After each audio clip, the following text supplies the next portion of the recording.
All right, for this exercise, like we mentioned before, that people use Liquify to change their body. There's also another tool called the Puppet Warp that is meant to pin puppet like arms or legs, and you can actually move it, you can animate it. We're going to actually use it just again to modify body. So I'm going to open up the one that's called Puppet, and I'm going to duplicate the background layer. Oops, it's on crop. Command J to duplicate. And then I'm going to go to Edit. And it's kind of hidden in here. We're looking for Puppet Warp. And when you do that, you're going to see this like polygonal grid.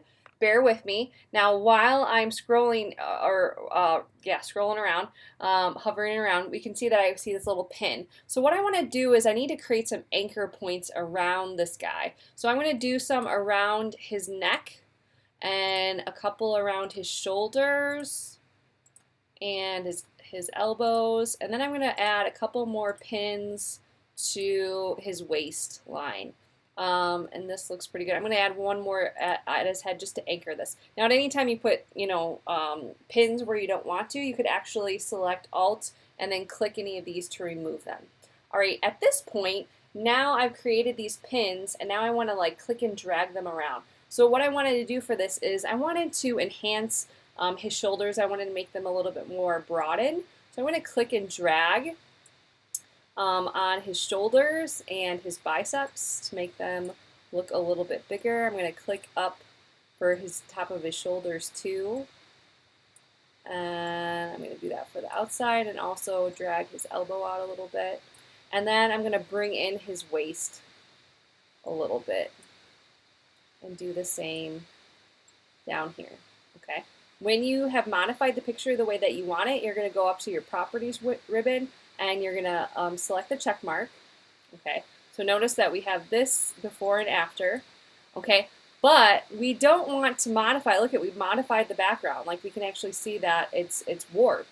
So what we're going to do is I'm going to hold down Alt and I'm going to select the mask, which is going to make an inverted mask, okay? Now we don't see anything. So I'm going to take my brush. I'm going to make sure that my brush is set to normal and opacity and everything because we've been doing some different things. And I wanted to set it to white.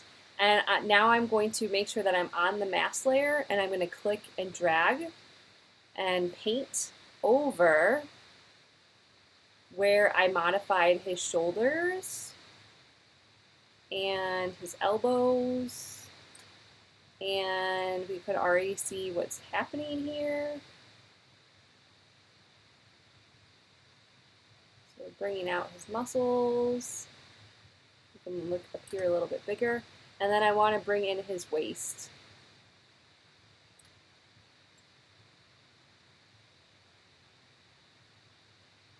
Okay. Now, if anytime I think I got a little bit too much of this, so I'm going to switch to black.